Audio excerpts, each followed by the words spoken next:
Maksudnya ini tuh bener-bener kakek moyang, kakek buyutnya mobil yang paling ikonik.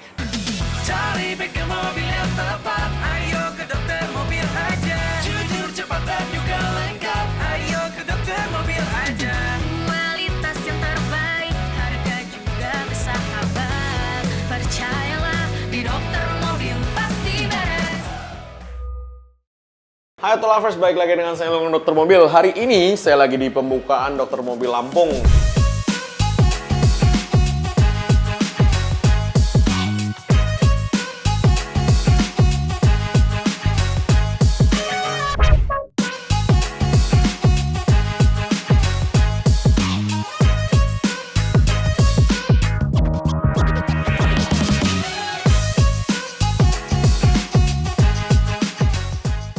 Kita lagi ada di Jalan Tengku Umar di Lampung, di mana kita hari ini baru fresh grand opening untuk Dokter Mobil cabang Lampung dan cabang pertama di Sumatera. Jadi kalau kalian yang ada di seputaran Lampung, Bandar Lampung, dan Palembang boleh kesini untuk cek cabang Dokter Mobil kita yang paling baru. Nah, hari ini saya mau ngejelasin tentang sejarahnya Volkswagen atau VW ya.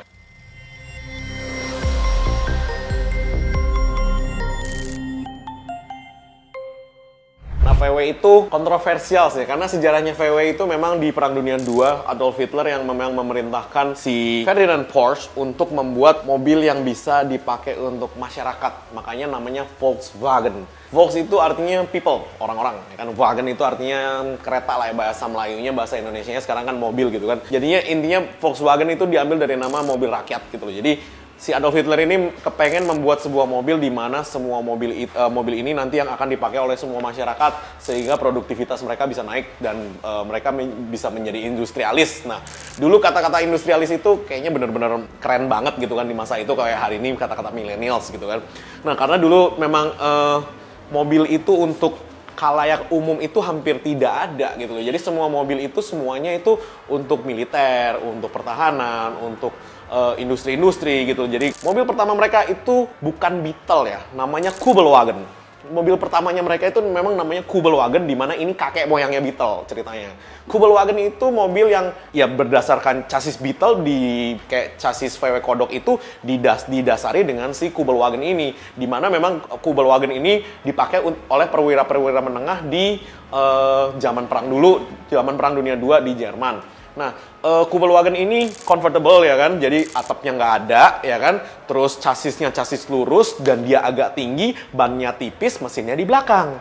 Nah, sehingga ketika dia naik-naik ke gunung, itu karena mesinnya di belakang, dia bisa napak tuh, naik ke gunungnya tuh. Makanya kayak lumpur-lumpur atau pasir-pasir atau jalanan yang jelek sekalipun, mobil ini tuh karena saking entengnya, saking mesinnya di belakang ya kan, jadi center of gravity-nya bagus, makanya mobil ini tuh enak banget gitu loh untuk dipakai keseharian gitu kan. Nah, si Kubelwagen ini akhirnya sukses di militer Jerman, kemudian diadopsi ke masyarakat umum lah ya, masyarakat umum semakin seneng belinya gitu kan. Nah, akhirnya Perang Dunia II selesai, Jerman kalah, dan pabrik VW ini di take over oleh Inggris. Nah, sejak itu dirubahlah menjadi pabrik untuk mobil-mobil untuk masyarakat, gitu kan. Nah, pada akhir tahun 1946 mereka sudah memproduksi lebih dari 10.000 mobil.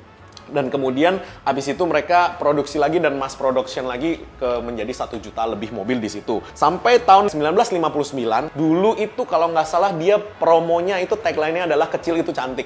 Karena memang mobilnya mereka itu kecil, nggak mahal ya kan, sehingga orang-orang yang punya farm di pedesaan atau countryside di sana itu mereka bisa beli gitu loh mobil-mobil ini untuk membawa mereka pada jarak jauh. Dan mobilnya ini memang balik lagi ya, ini mobil untuk perang. Jadi bukan mobil untuk yang di sehari ini kita bikin LCGC ya dengan spare part murah, yang enggak. Ini mobil untuk perang, di mana mobil ini tidak punya radiator, sampai radiator pun nggak ada aja mereka air cool kan, berarti kan didinginkan dengan angin. Dan itu pun mobilnya gila banget deh pokoknya di zaman itu.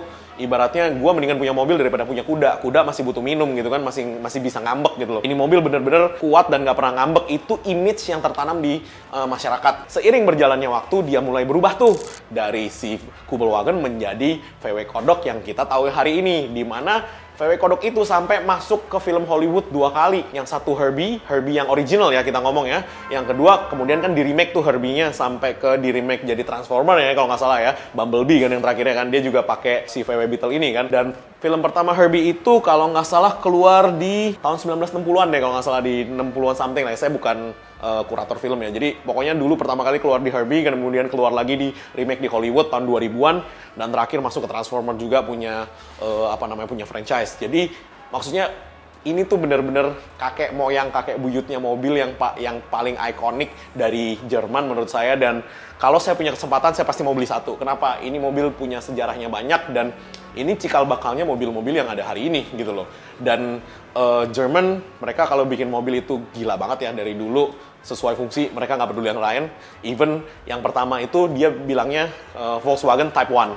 Kubelwagen itu keluar namanya tuh belakangan gitu loh. Nah, kalau nama di masyarakat namanya keluarnya Kubelwagen. Type 1 nama resmi dirubah menjadi Beetle itu di tahun 1969 setelah memang campaign mereka banyak diterima oleh masyarakat ya kan. Mobil ini tetap mencetak rekor penjualan terbanyak sepanjang sejarah. Terlaris sampai dengan detik ini gitu loh. Jadi mereka di cut production itu tidak pernah ganti model secara drastis itu dari pertama kali dia bikin sampai 1988. Kemudian di tahun 2013 ya kalau nggak salah mereka stop production untuk semua jenis Beetle dan Beetle yang lama itu gitu loh. Jadi mereka stop di tahun 2013 dan mereka mulai memproduksi VW Polo, kemudian mereka mulai memproduksi VW Golf, Scirocco gitu kan.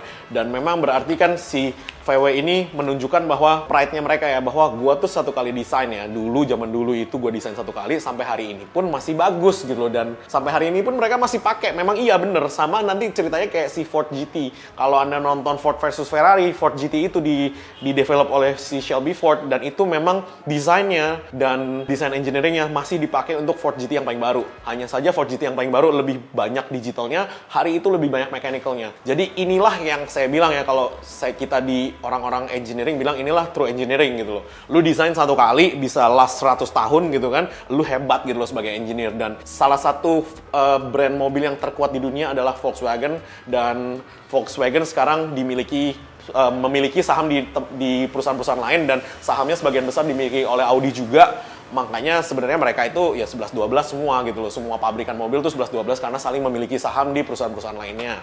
Nah, cuman memang yang mau saya garis bawahi di sini adalah kalau yang namanya mobil itu ya, kita mau lihat pedigree namanya. Pedigree itu namanya keturunan. Jadi keturunan mobil ini tuh dari apa?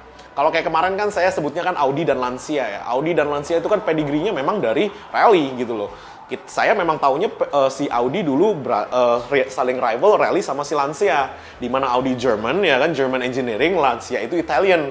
Italian itu ibaratnya China-nya zaman dulu gitu kan. Mereka bisa bikin lebih murah, lebih cepat, cuman ya itu banyak tombol-tombol yang nggak bisa dipakai. Kalau Audi namanya German Engineering, mereka maunya perfect gitu kan. Nah, itu yang menjadikan, makanya kenapa mobilnya itu sampai sekarang itu karakternya begitu. Karena pedigree atau keturunannya seperti itu. Jadi kayak Volkswagen, oke nih, Beetle, kenapa masih banyak orang yang suka? Karena itu kagak rusak-rusak bro, gitu kan. Kenapa kok mobilnya didesain memang tidak ada radiatornya? Ya karena memang hanya dengan dianginin aja udah cukup gitu loh itu mobil gitu loh. Which is luar biasa banget gitu loh kalau menurut saya gitu kan. Oke lah hari ini di Indonesia nggak cocok karena hari ini macet. Cuman that's not the point gitu loh. Poinnya adalah di zaman itu mereka bisa mendesain mobil sehebat itu yang untuk long lasting gitu kan, sampai tahun 2013 baru mereka stop production secara resmi, supaya ya berarti kan menandakan desainnya tuh luar biasa gitu loh. Jadi itu salah satu yang kita mau ceritain di video ini. Jadi saya akan lebih banyak lagi mengulas tentang pedigree atau keturunan-keturunan dari sebuah brand mobil atau merek mobil yang besar-besar yang ada di luar sana. Karena kayaknya kemarin saya bikin ulasan tentang Audi dan Lancia kayaknya menarik ya gitu kan. Banyak yang komen, jadi kita akan mencoba bikin lebih banyak ini. Oke? Thanks. Jangan lupa subscribe, like, dan komen di YouTube kami. Thanks.